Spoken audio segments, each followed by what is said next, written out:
Kita masih melihat dan mendalami kasus yang saat ini dijalani oleh Gaga Muhammad terkait dengan kecelakaan yang akhirnya menyebabkan selebgram Laura Anna lumpuh dan saat ini kita ketahui Laura Anna meninggal dunia.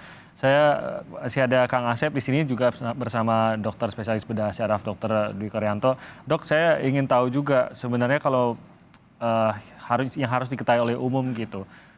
Apa yang sampai menyebabkan spinal cord injury sampai lumpuh yang dialami oleh Laura Anna ini ada banyak pembelajaran lah juga di dalam kasus ini. Mungkin pembelajaran utama ya Kang Asep juga setuju pasti ya jangan nyetir kalau mabuk itu udah paling utama lah gitu. Itu jangan pernah dilakukan gitu. Seharusnya nggak perlu dibilangin kita sudah memahami hal tersebut, tapi mungkin ada hal-hal safety lain juga yang harus dipahami, dok, terkait dengan bagaimana kita juga agar bisa meminimalisir kemungkinan cedera, karena kita nggak tahu kapan kecelakaan itu bisa kita alami gitu, dok. Baik, jadi kan spinal cord injury itu bisa terjadi penyebabnya bermacam-macam ya, bisa trauma, bisa infeksi, bisa pendarahan ataupun stroke ya, bisa juga karena tumor ya. Tapi dalam kasus ini, oke lah, trauma misalnya. Nah, trauma ini yang paling banyak memang pada kecelakaan lalu lintas ya, mobil ataupun motor, di mana terjadi gerakan yang luar biasa dari leher. Gerakannya ekstrim begitu ya? Ekstrim begitu. Jadi gerakan yang sangat cepat seperti itu menyebabkan cedera atau benturan langsung pada leher. Oke. Sehingga terjadi patah tulang leher ataupun pergeseran. Nah, saat menggeser ini, maka spinal cord itu akan terjadi stretching, penekanan, tarikan, dan itu yang menyebabkan kerusakan. Oleh karena itu, tetap prevention aturan yang ditegakkan ya itu menjadi kunci utama keberhasilan untuk menurunkan ya angka kasus cedera cervical atau spinal cord injury itu. Misalnya saja kalau di mobil semua harus menggunakan headrest. Ini penting sekali ya, karena kalau mobil tiba-tiba melaju atau berhenti ditabrak dari belakang misalnya, itu ada gerakan leher yang bisa diminimalisir dengan adanya tertahan di ini ya bantalan kepalanya itu. Dan itu ternyata sepenting itu ya, dok. Bukan hanya bukan untuk faktor kenyamanan saja gitu. Enggak, utamanya safety. Oke. Jadi itu tujuan utama headrest itu utamanya safety. Ya, termasuk yang juga itu bisa dilepas untuk memecah kaca kalau kebakaran itu kan. Oh iya. Itu diantara dari sekian banyak. Tapi utamanya adalah mencegah cedera cervical sebenarnya itu, headrest itu. Ya, cedera spinal cord injury. Termasuk juga kebiasaan-kebiasaan yang mungkin harus dihindari, melakukan manipulasi atau gerakan leher berlebihan. Misalnya disampai krek gitu, krek, merasa nyaman itu ya. Pun bisa menyebabkan. Betul. Ya.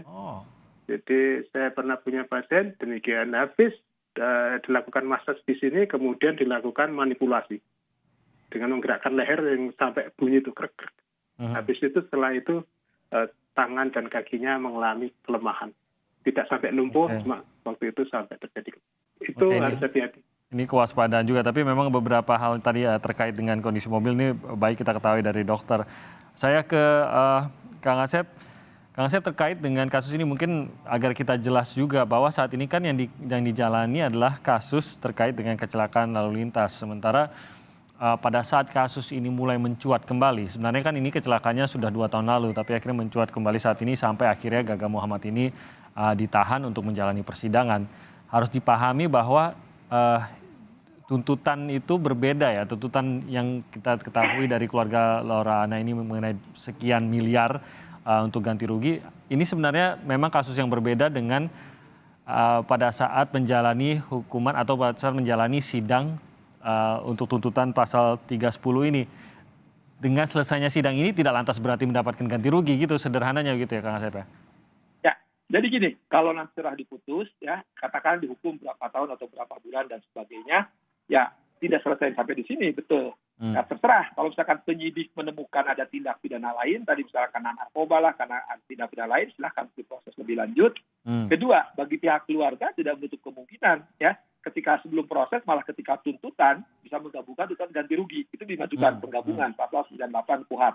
Atau tersendiri setelah diputus yang bersangkutan dipidana, keluarga bisa menggugatan ganti rugi. Jadi ini umum terjadi kalau ada kecelakaan lalu lintas yang menyebabkan kecelakaan lalu lintas tadi entah karena ringan, berat, atau meninggal, dia adalah dihukum, tapi keluarganya berhak minta ganti rugi gugatan perdata.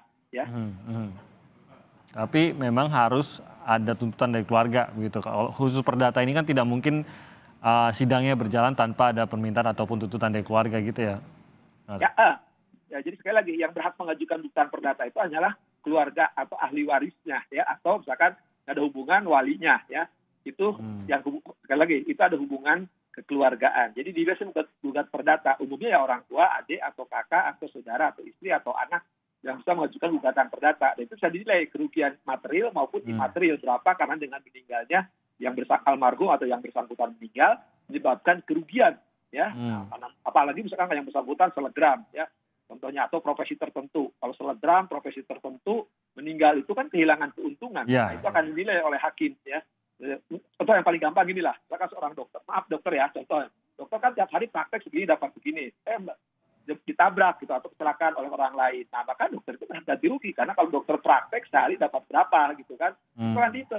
Nah, kemudian juga sama, selegram kan sekarang lebih gede lagi tuh dok ya, ngalahin dokter ya sekarang kalau selegram, nah itu kan dihitung berapa, nah itu kewajiban. Cuma masalahnya gini, ketika misalkan orang itu menggugat, keluarganya menggugat, nah masalahnya apakah dari pihak pelaku ya atau terdakwa atau terpidana ya punya nggak harta nah, dalam periode itu bisa disita ya disita. Nah kalau katakanlah dia korbannya entah profesi apapun ya kerugiannya sekian M misalkan, tapi kalau dari keluarga pelaku nggak punya duit ya percuma juga gitu kan, sia-sia. Jadi kalau dari sisi terdakwa itu katakanlah divonis akhirnya diminta untuk ganti rugi dan tidak ada hartanya, penyelesaiannya bagaimana kalau begitu? Ya sudah, bahasa hukumnya nihil, gigit jari.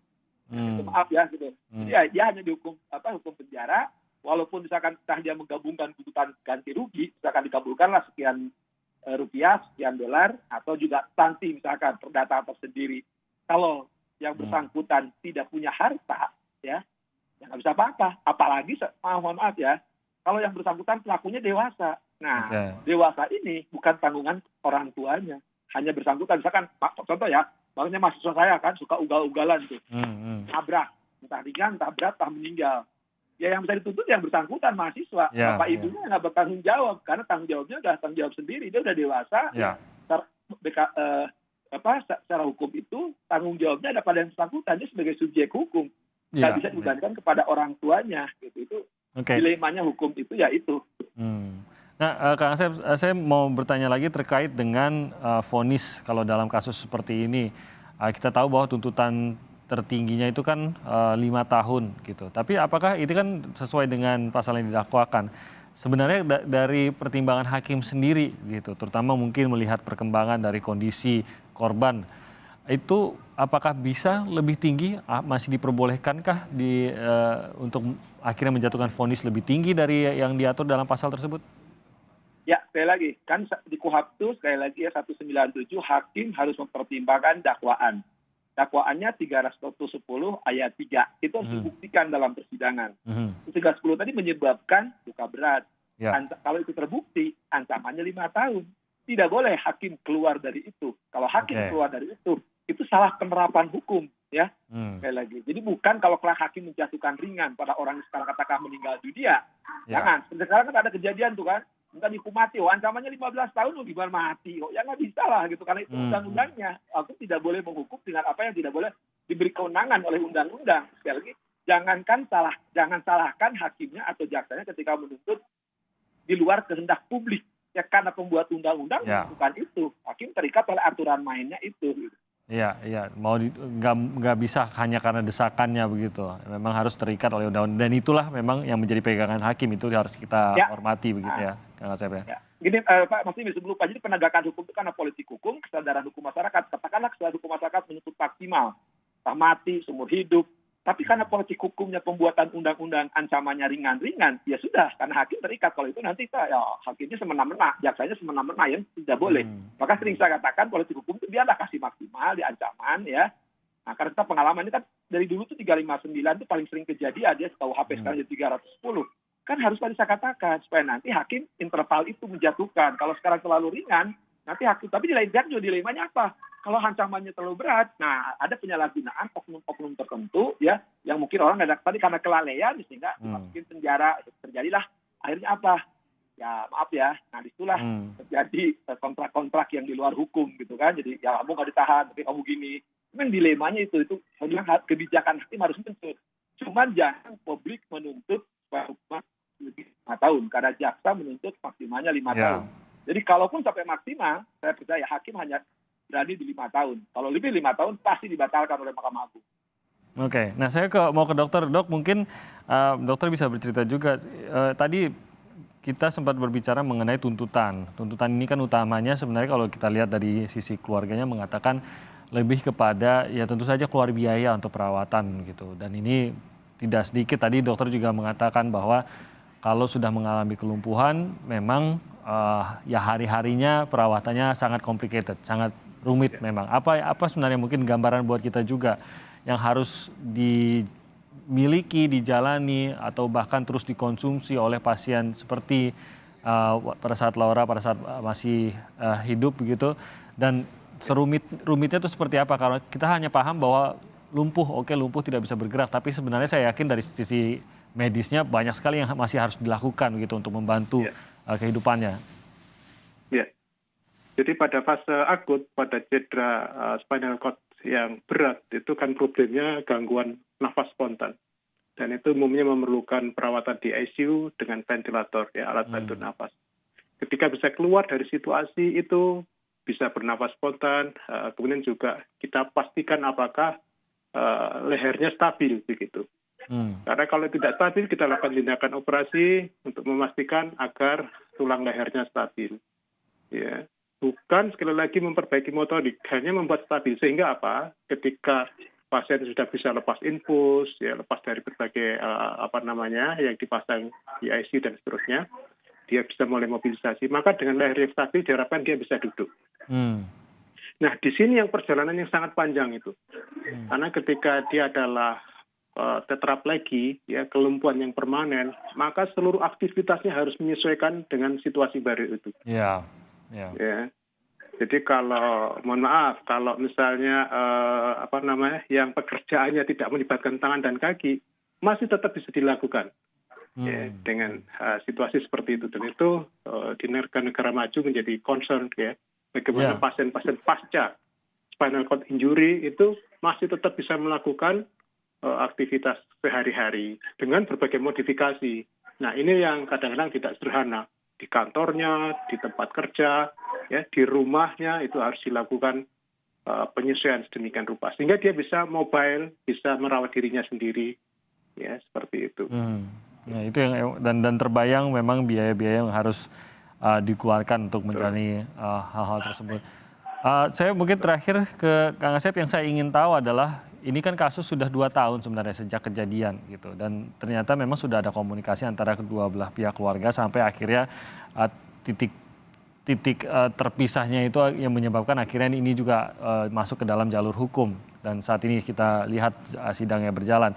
Kasus seperti ini terutama kalau pada saat itu adalah menyebabkan kelumpuhan, sebenarnya secara hukumnya bisakah memang diselesaikan secara kekeluargaan gitu Kang Asep, ataukah memang termasuk kasus yang harus tetap melalui aparat, tetap harus melalui sidang, bukan harus menjadi aduan? Ya, jadi perkara ini tindak pidana lalu lintas ini adalah kelalaian yang harus diproses, ya. Jadi memang kita sayangkan kenapa sudah sekian lama baru muncul, dan beberapa kejadian itu kan ya ada dalam masyarakat lalu kejadian. Jadi sekali lagi ini harus diproses lebih cepat. Ajasnya kan sederhana, mudah, ya ringan. Nah, jadi sekarang ada kecenderungan, maaf sekali lagi, ada tindak pidana tertentu selalu dimediasi, di materai, itu nggak bisa. Itu hanya keadilan restoratif, itu hanya untuk kejahatan anak, tindak pidana untuk anak, ya. Kalau lalu lintas, ya sekali lagi, kalau 310 ini deliknya delik biasa, walaupun hanya kelalaian, bukan kesengajaan, tetap harus diproses. Nah, jadi kan karena ini terlambat, yang dulu jelas kalau mau diproses dulu, ya maaf ya sekali lagi, belum ada kematian, itu kan orang kan melihatnya menyebabkan kecelakaannya permanen, kecelakaan berat gitu kan. Nah sekarang kan akhirnya karena lama akhirnya meninggal, nah publik kan, loh ini menyebabkan meninggal, ya, dari yang istilah medis tadi terpisah atau berkelanjutan tadi. Nah akibatnya ya publik kan ada tanda petik kemarahan publik. Maka saya bilang harusnya tiap kejahatan itu ya atau pelanggaran atau tindak pidana ya mohon maaf penegak hukum harus cepat memproses karena ajas peradilannya sederhana, mudah, biaya ringan kan. Tapi kalau semakin diperlambat akan dampak-dampak yang akhirnya publik melihatnya kenapa baru sekarang? Kenapa baru sekarang? Sedang akibatnya berbeda. Hukum mengatur. Kalau dulu kecelakaan ringan atau kecelakaan berat, sekarang kan kematian kan. Nah, kematian orang melihatnya selalu ya tadi istilah tanda petik ya ini berkelanjutan menyebabkan mati loh. Nah, padahal jaksa udah kadung menuntutnya 310 ayat 3 gitu. Maka saya bilang itulah pertanyaan jika tidak. Ya, Kang Asep, mohon maaf tampaknya. Oke, sempat ada gangguan audio dengan Kang Asep. Silakan Kang Asep. Oke, suaranya udah jelas nggak? Terdengar sekarang.